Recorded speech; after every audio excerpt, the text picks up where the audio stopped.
Manter uma peça teatral por muitos anos em cartaz e com garantia de público não é para qualquer um. Mas um baiano tem motivos de sobra para comemorar os 15 anos do monólogo R$ 1,99. E foi por esse preço que durante um bom tempo a peça pôde ser prestigiada e conquistou a plateia do país. Nesse espetáculo, o talento do diretor, do ator, do figurinista e do iluminador se concentra em uma única pessoa, Ricardo Castro, com quem eu converso a partir de agora. Seja muito bem-vindo, Ricardo. Que bom estar aqui com você. O prazer é nosso. Ricardo, a que você atribui o sucesso desse espetáculo que já foi aplaudido por mais de 600 mil pessoas em todo o país e também em Buenos Aires? Eu acho que é o fato dele ser um espetáculo falado na primeira pessoa, ou seja, eu represento a mim mesmo e o meu jeito de ver e de comentar e de me divertir ou de me indignar com as coisas que estão à minha volta. Eu acho que essa coisa da primeira pessoa, da verdade, é meio reality show, só que no caso é reality de fato. Agora, nesse espetáculo, como eu já falei anteriormente, você faz o papel do diretor, do ator, do iluminador, do sonoplasta, você criou a maquiagem, o figurino. Isso também, de certa forma, facilitou para que, ao longo desses 15 anos, a peça fosse sendo adaptada? Com certeza. Eu acho que isso é um projeto muito radical, né? Quando eu decidi fazer tudo, operar som e luz em cena e ainda vender os ingressos na bilheteria e por R$ 1,99, eu acho que isso era uma coisa que a curiosidade, né, aguçava a curiosidade da plateia, que ao chegar lá se encontrava com o discurso de um baiano, soteropolitano, brasileiro, sul-americano, com as questões dele que estava na plateia, que são as mesmas no final, né? Independente de classe social, de raça, de orientação sexual e de tudo, você tem os mesmos dilemas e sonhos e desejos. E aí aquilo criou uma identidade que eu fiz a peça para fazer 4 vezes e tem 15 anos. 15 anos, não é pouca coisa. Agora, Ricardo, você criou esse espetáculo em 1999. Foi uma época também que teve um boom no mercado daquelas lojas de R$ 1,99. Agora, conta pra gente, hoje no Brasil, o que é que pode ser comprado por R$ 1,99? Nossa, talvez a vergonha de algum político. Não, na verdade nada mais custa R$ 1,99, né? Durante 4 anos eu consegui cobrar o ingresso de R$ 1,99. Eu chamava isso de uma alfabetização de formação de plateia. Eu consegui dar acesso ao teatro, a salas importantes daqui de Salvador, para um público que jamais tinha entrado num teatro. Teve um dia que foi muito importante para mim, nesses 15 anos, um entregador de pizza foi entregar uma pizza na minha casa e o troco era R$ 2. E eu falei para ele, se eu te deixar com o troco, você vai ver minha peça de teatro? Ele falou, mas R$ 2 não dá para ir ao teatro. Eu falei, dá, a minha dá. E dei a ele, falando, claro que o cara não vai, né? Ele foi. E nesse dia, especificamente, ele sentou ao lado do Inácio de Loyola Brandão, ou seja, eu tinha um intelectual do porte de Inácio ao lado desse entregador de pizza, que não satisfeito com tudo, ele ainda resolveu me presentear no final do espetáculo dizendo, aquela cena que você distribui as lanterninhas na plateia, se você desligar a luz do palco, o efeito será melhor. E foi. Que legal. E essa interação com o público, ela também funcionou assim na adaptação do espetáculo, na construção de novas histórias? Houve isso também? Na verdade, assim, eu vinha de um trabalho com a Companhia Baiana de Patifaria, onde a gente tinha uma cena de plateia que realmente movimentava a plateia, levava para o palco e tal, não sei o quê. Começava o espetáculo na plateia. No 99, eu percebia que tinha muita gente que ficava constrangida com essa participação tão forte. Então, assim, no 99 tem uma participação da plateia que faz luz para mim, fala, comenta, existe um diálogo, mas é muito mais discreto, assim. Mas quando eu adapto ela para uma outra cidade, por exemplo, a primeira que eu fui foi Belo Horizonte. Falei, gente, essa peça é muito baiana. Mineiro não vai se divertir com isso. E foi uma surpresa, porque eles riam muito. Só de eu dizer massa, eles achavam engraçado. Eu falei, gente, baiano é engraçado, não é? Eu falava, pô, não sei o que é massa. Riam, eu falava, nossa, tô indo bem. Peguei gosto, rodei quase o país inteiro já. E essa adaptação você precisou fazer em cada cidade que visitava com o espetáculo? Na verdade, em cada sessão da peça, ela é única. Porque como ela é uma revista, ela tem uma coisa jornalística das últimas notícias do Brasil e do mundo, muda todo dia, né? Um dia alguém se elege, no outro dia esse mesmo que se elegeu, que a gente festejou, a gente já caiu um impeachment, e aí alguém morre, e aí um avião cai, e aí a eleição muda, e aí alguém ganha, alguém perde, o Brasil e a Copa e as eleições e a falta de água e o apagão e o carnaval, tudo vai mudando e tudo vai entrando e saindo da peça como um trem que recebe passageiros, deixa cada um na sua estação e vamos indo. Talvez esteja aí um outro motivo pelo sucesso da peça, né? Que ela vem acompanhando as novidades no contexto social em que a plateia está inserida. Você atribui também o sucesso a isso? Seguramente. E ela nasce, eu acho que se ela tivesse nascido hoje, a peça, seria seria muito mais fácil para mim criar esse espetáculo, porque com redes sociais hoje em dia, você sabe qual é a indignação da maioria, ou pelo menos daquelas pessoas que convivem mais no seu meio, ou um pouco mais amplo do que isso. Naquela época eu não sabia, eu achava que era uma indignação única minha. E foi muito bom descobrir que aquilo ecoava nas pessoas, que elas também se divertiam com as mesmas coisas que eu achava engraçado e que elas se indignavam com o que também me indignava. Então, foi um espetáculo que também me fez pertencer, me sentir peça de uma engrenagem muito maior do que eu imaginava. Joia. Ricardo, esse bate-papo só está começando. Nós vamos para um breve intervalo. Não saia daí que a gente volta já. O nosso convidado de hoje do Band Entrevista é o ator e diretor teatral Ricardo Castro. Ricardo, a gente já falando aí dessa história de sucesso da peça 1,99. Agora, qual foi a sua primeira inspiração para escrever o texto da peça? Olha, eu estava vendo um telejornal. Na verdade, eu queria escrever uma comédia, mas aí na hora de dormir, o último telejornal do dia, eu já na cama, a jornalista se despediu depois de um monte de notícias complicadas do nosso país, dizendo: hoje é um daqueles dias em que é difícil dizer boa noite e até amanhã. Falei, peraí, como é que uma pessoa entra na sua casa, se despede dessa maneira e acha que eu vou dormir em paz? Eu falava, não, peraí. Aí aquilo, acendi meus 2 faróis e comecei a escrever. Porque a princípio eu queria falar só das agruras que passa um ator querendo uma carreira de sucesso como ator de teatro, né? Nascido no teatro e tal. Mas aí eu vi que tinha outras coisas que eu queria falar também, aí já como cidadão.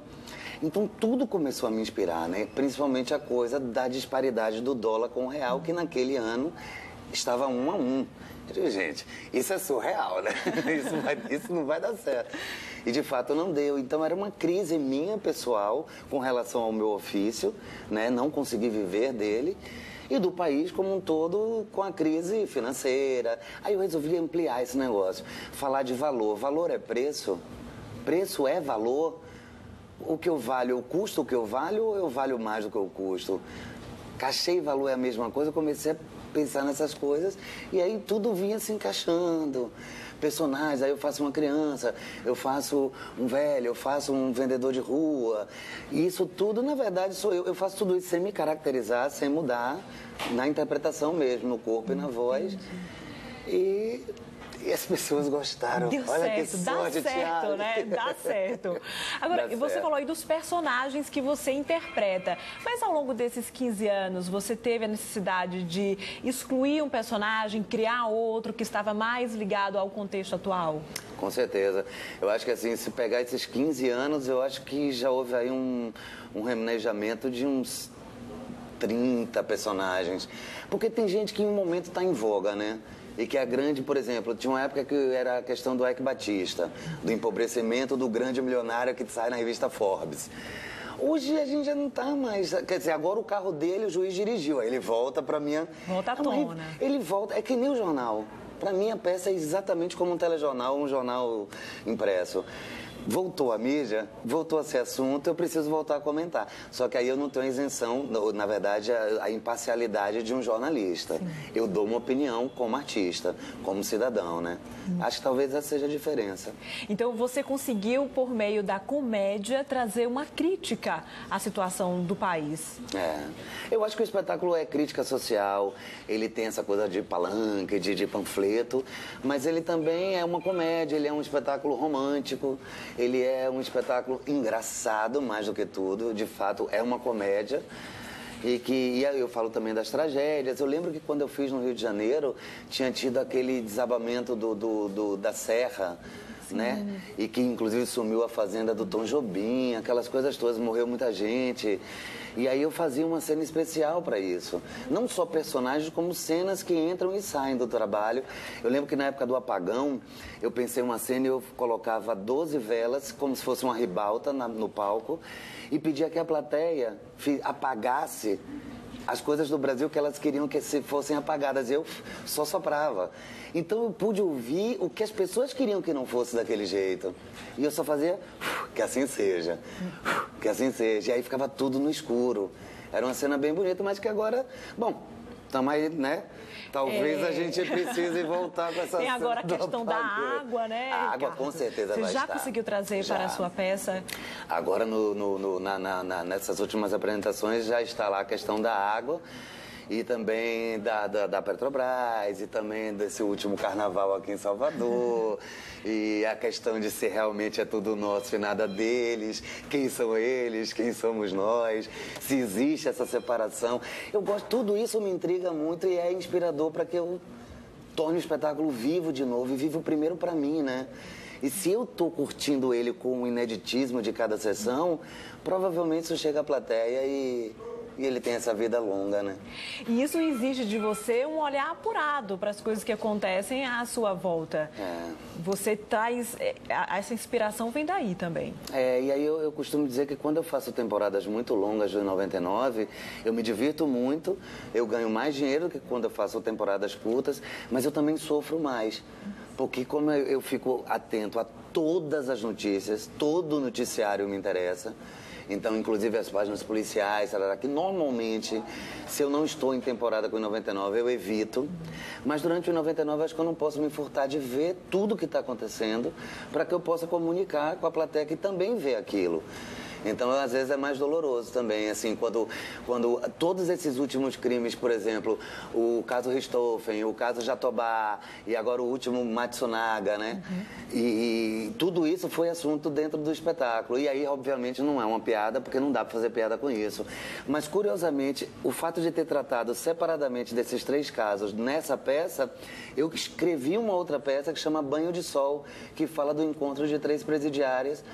Não são elas exatamente, mas são 3 mulheres no momento de banho do sol discutindo o que é crime e castigo. Então, veja que uma coisa acaba dando em outra, né? Esse é Ricardo, sempre aí com a cabeça, com grandes inspirações. Nós vamos para um breve intervalo, não saia daí que a gente volta já. O nosso convidado de hoje do Band Entrevista é o ator e diretor teatral Ricardo Castro. Ricardo, a peça 1,99 foi um divisor de águas na sua carreira teatral? Seguramente. Na verdade, assim, eu vim antes de outros sucessos, como A Bofetada, que foram espetáculos muito assistidos aqui na Bahia e no Brasil também. Mas o 1,99, eu acho que ele me leva a um lugar de protagonismo, que até então eu tinha feito trabalhos coletivos, né?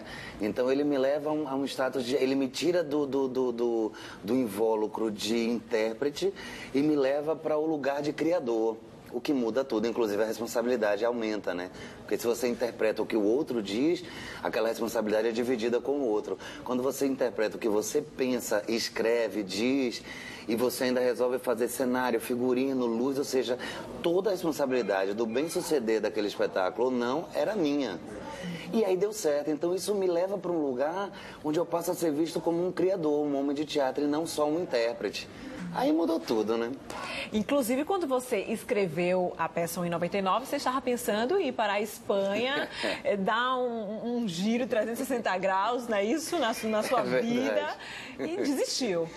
Na verdade, eu fiz a peça para conseguir o dinheiro para comprar a passagem e ir embora. Porque eu queria fazer só uma peça falando das minhas dificuldades como artista no Brasil. E queria viver na Espanha, porque, enfim, achava que não ia ter mais como ser artista por aqui e tal, não sei o que. Tinha sido demitido, eu tinha um emprego, perdi esse emprego. Falei, bom, vou desabafar com esse espetáculo, pego o dinheiro e vou morar na Espanha. A ideia era fazer 4 vezes. Tem 15 anos. Eu fui várias vezes à Espanha, mas passeando, que aliás é melhor. Porque a gente descobriu que eu não tenho talento nenhum para ser estrangeiro. Ricardo, agora como foi que surgiu esse seu despertar para o teatro? Você era bem novo. Eu tinha 14 anos quando eu fiz a minha primeira peça. Na verdade, eu acho que ter sido levado ao teatro pela minha mãe na infância, algo me marcou. Eu lembro do cheiro do Teatro Castro Alves. Eu lembro de ter visto o Chapeuzinho Vermelho e de ter voltado para casa encantado porque aquelas pessoas estavam ali. Até então eu estava acostumado a ver ficção na televisão. Então como é que aquelas pessoas estavam ali? Porque na televisão eu achava que elas estavam ali dentro, que se eu abrisse aquela máquina eu pegaria a Emília. E aí no teatro eu pegaria se eu subisse no palco. Então aquilo para mim foi muito forte. Aos 14 anos eu frequentava a Biblioteca Central, lá dos Barris, e aí a pessoa que trabalhava lá falou, por que vocês não fazem uma peça? E era o ano que o cometa Halley estava passando pela Terra. E aí a gente fez uma peça. E eu adorei aquela coisa de estar falando, de ter alguém prestando atenção. Eu venho de uma casa de muitos filhos, são 6 filhos, ou seja, prestar atenção em alguém tem que ser muito incrível, né? Disputar, né? Nossa, eu tinha que dividir a atenção dos meus pais com mais 5 pessoas, né? E aí, de repente, eu tinha 200 pessoas prestando atenção no que eu estava dizendo e eu achei que aquilo era muito bom e, ao mesmo tempo, muito perigoso e que me exigia uma responsabilidade muito grande, né? Mas aí eu me apaixonei por esse ofício, perdidamente. Agora, já são quase 30 anos, na verdade, anos. 30 anos de carreira artística. O que falta no cenário teatral aqui de Salvador, da Bahia como um todo? Olha, eu acho que falta o que sempre faltou no teatro, que é um pouco mais. O novo, o que vem de novo, outro jeito de fazer. Eu sou um cara que eu não acredito muito em regras. Quando eu estava montando em 99, eu disse, eu vou fazer tudo sozinho. Vários colegas meus disseram que era um tiro no pé. E eu insisti, mas teatro não é assim, teatro é uma arte coletiva, você não pode fazer tudo sozinho. Não é assim, não é assim. Eu nunca acreditei que as coisas não são do jeito que eu consigo imaginar que elas possam vir a ser. Porque imagina você dizer para um cara em 1600 que ia ter um avião que você ia para a Europa em 8 horas. Ele ia te dizer, você é louco, e não existe hoje.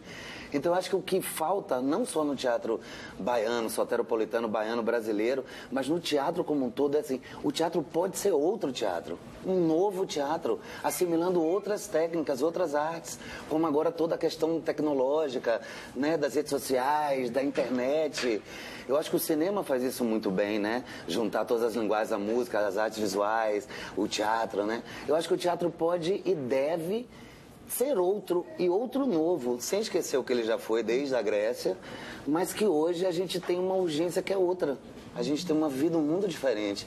E o teatro tem que se conversar com esse mundo hoje. E você acredita que o papel do dramaturgo precisa também ser mais valorizado, dar mais espaço para esse profissional? Com certeza, eu acho que as pessoas que entram no teatro, tem muita gente que entra no teatro para ser uma sala VIP para chegar à televisão ou ao cinema. Isso desista. Se você está pensando nisso, vai direto para o cinema ou para a televisão. Mas pode passar pelo teatro, o teatro recebe a todos. Eu acho que a figura do dramaturgo, ou seja, a pessoa que escreve o que o ator vai dizer, ele precisa ser melhor incentivado, porque normalmente as pessoas querem ser atores e diretores, mas o ator e o diretor estarão necessariamente submissos à obra do dramaturgo. E é importante que exista uma dramaturgia contemporânea, coisas que falem do que a gente está vivendo hoje. Porque a urgência, Charlie, das coisas hoje não são as do século passado. Hoje, se uma pessoa sofre um atentado, se degolam alguém do outro lado, no Oriente Médio, a gente sabe imediatamente, é simultâneo. Então, o teatro precisa também adaptar-se a essa agilidade, a essa instantaneidade, eu acho. Joia. Ricardo, nós vamos para um breve intervalo. Não sai daí que o papo de hoje está legal. O nosso convidado de hoje do Band Entrevista é o ator e diretor Ricardo Castro. Ricardo, falando mais um pouco dessa sua experiência com o teatro, com a arte de uma forma geral, qual deve ser o alicerce, né, para as pessoas terem mais acesso à cultura, seja ela qualquer uma de suas interpretações, de suas expressões? Acho que o incentivo em casa, né, da família, que é o nosso primeiro núcleo, eu acho que isso é importante. Acho que ela tem que vir da leitura. Eu acho que ela nasce na leitura, né? Porque tudo é leitura, né? Quando a gente pensa em leitura, a gente pensa só letras e livros, né? Mas imagem é leitura, né? A música é leitura, é você ler. Ler é codificar, né? É entender, é conseguir entender que aquele mocinho assim na porta da banheira quer dizer que aquele é de menino. Isso é leitura, né? Então acho que a leitura é a base para... Aí a literatura, os romances, as crônicas, eu acho que isso amplia a sua possibilidade de criação, sabe? E depois eu acho que é um incentivo aí, governos e empresariado, né? O privado e o público, porque um país ele é sempre conhecido pela sua cultura, né? Se a gente fala aqui assim, Espanha, a gente pensa na cultura espanhola, né? A gastronomia, a música, o cinema, né? Você fala Estados Unidos, Hollywood, né? Escritores, né? Paul Auster, enfim, Tennessee Williams. Um país é conhecido pelos seus expoentes normalmente culturais, né? Porque, por exemplo, é muito mais difícil você saber o nome de um cientista francês do que de um ator francês ou de um músico francês. Então, acho que essa importância, isso define quão importante porque é a cultura de um país que vai fazer ele ser entendido em outro país, por uma outra cultura. É uma identidade, né? É identidade cultural. Eu acho que, nesse ponto, o teatro, o cinema, a televisão, a literatura, a fotografia, as artes plásticas, a cultura popular, que aqui na Bahia é tão forte, né? Eu acho que isso tudo também nos faz ter essa sensação de pertencimento, né? Eu sou isso, né? Eu sou feito de tudo isso, ainda mais nós brasileiros, que somos feitos de todas as raças do mundo. É importante saber disso, né? Eu acho a cultura fundamental. Eu acho que assim, é o alimento da alma, né?